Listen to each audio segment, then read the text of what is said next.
everyone! Welcome to a long requested part of the Mute Semi-series. I'm not going to tell you what it is about just yet, just watch the whole video and you will see. As always, special thanks to my lovely patrons and all of you who still watch my videos. Don't forget to subscribe to keep up with the uploads, and let's get into it, shall we? Much of Shirabu's days currently consisted of work, some snack in between, more work, and then finally going home to relax by their family hearth, so to say. He would have never expected to say that, but getting welcomed by the sweetest sight of Semi playing or cooking with Kosuke, and the clearly excited giggles and babbling the little boy let out whenever he saw him, was the best feeling in the world. It gave him hope that they were doing a great job. That he was doing a good job for someone who had absolutely no experience with kids prior to Kosuke. And maybe, just maybe, he could be a good father figure too, just like Semi already was. He shook his head and entered the apartment, his stomach grumbling loudly when the nice smell of some cooked meat and rice hit him. He followed his nose like a hungry dog, as expected, finding Semi in full swing in the kitchen with Kosuke strapped to his chest. They both looked like they were enjoying themselves, and Shirabu had to smile. I see there's good mood around here. Semi flashed him a bright smile, tugging him into a kiss without missing a beat before he motioned to the pots and pans on the stove and the clock. It's okay, you don't have to rush. I can wait. Do you want help with anything? On Semi's resounding no and a gentle nudge towards the living room, Shirabu hid a sigh behind leaning down to kiss the crown of Kosuke's head, and then cleared himself on the couch. Right, what could Semi possibly need help with? He was incredible, managing everything himself without breaking a sweat. Unlike him. He folded his head into his palms, another deep sigh escaping his mouth. Why was it that he never managed to give his all to their family? He tried so damn hard, and it still wasn't enough to make him feel like he actually contributed anything. Maybe because you don't. You are at work the whole day and then go to sleep, rinse and repeat. No better than your parents. His chest constricted with the reminder, but there was nothing he could say against it. Just yesterday, he came home to Semi excitedly waving him over to show him how well Kosuke did during tummy time already, holding his head up without help and even almost managed to roll over himself. A huge step in development, and he would miss it if Semi wasn't there. At this rate, he was bound to miss Kosuke's first words, his first steps, his first everything. Why are you so surprised? It's always been like that. Just remember how many of Eita's achievements you missed because of work. He desperately tried to chase those thoughts away. But once they gripped his mind, there was no escaping the truth. Lost in thought, he jumped when someone tapped on his shoulder, meeting with Semi's clearly concerned gaze. Oh, sorry, did you call me? I didn't hear the taps. But Semi shook his head, signing whether he was tired. No, I'm fine. I was just thinking that maybe I could take Go to play for a while and... He stilled when his eyes traveled down to find out Kosuke dozed off in the meantime, looking rather comical in the straps. Except Shirabu couldn't even muster a smile. Oh, never mind. He looked away quickly, unsure what else to say or do. Once again, even when he tried to take the initiative, he couldn't grasp the opportunity until it was too late.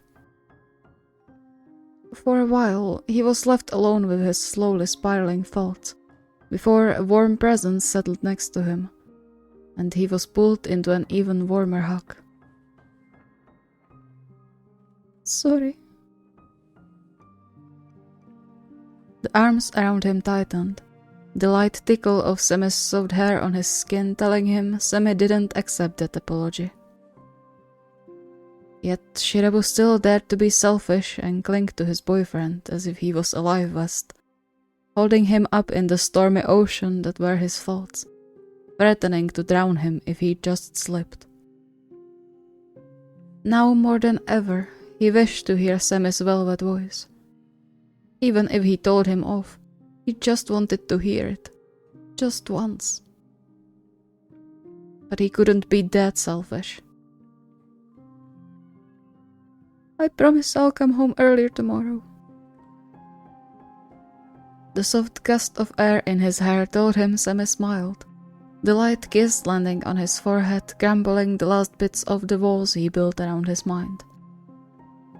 Right, he just had to put in more effort. Despite his promise, he found himself coming home even later than yesterday. Guilt gnawed on everything inside of him as he carefully closed the door behind him, worried he could wake Kosuke up with a louder sound. Sure enough, he found Semi in the living room, motioning for him to be quiet with a nod towards the bassinet. Asleep already? Semi nodded, his face softening as he glanced over at now peacefully snoozing Kosuke, before he motioned to the kitchen with a tilt of his head in a silent question. I'm not hungry. He was, starving even, but he had no right to take advantage of Semi's work anymore. He should have been home 2 hours ago, offered to make dinner while Semi watched Kosuke, or even better, be the one who took care of their child while Semi could take a break. But he failed. Again. Before he could apologize yet again, his breath stuttered when he found himself smooshed in Semi's arms, the soft hum by his ear breaking down the rest of his willpower to hold himself together. He had to be a pathetic sight if Semi moved so fast to hug him, but at that moment he couldn't care less. It was Semi, after all, the kindest and most patient soul he had ever met. If he hadn't gotten fed up yet, the tears now welling in Shirabu's eyes could barely be a deal-breaker. Still. You are doing great. He froze, for a while quite certain he just imagined the words being whispered into his ear. But the way Semi smiled at him while he cupped his cheeks spoke otherwise. Eita, you... Shh. He pulled Shirabu into a kiss, tearing a strangled whimper from him. He then leaned their foreheads together for a while longer, even after they parted, a smile still curling his lips, and his eyes bright like always. I couldn't wait to say that. But your throat... He was silenced with another kiss, quiet sob tearing from his mouth as Semi wiped his tears away. Please don't hurt yourself again. Please. You can't rush this. Shaking his head, Semi pulled him back into the hug, squeezing tight yet so gently at the same time Shirabu just wanted to melt there and then. It was barely a whisper, 2 sentences, and yet it sounded like the most beautiful music ever. They were far from safe, he knew that. It was too early to say how badly Semi's voice got damaged or how much the almost a year of staying silent would impact his ability to speak. But there was hope, now clearer than ever before. Love you. Tears rolled down Shirabu's cheeks, his hands instinctively gripping the back of Semi's t-shirt. I love you too. There was hope, and he sure as hell would cling to it. Thank you so much for watching. I hope you enjoyed. And I hope those of you who really wanted to hear Semi talk again are happy with this development. Obviously it's not behind them just yet, but there's hope, as Shirabu said. If you have any requests or ideas, the request form is linked in the video description. See you next time!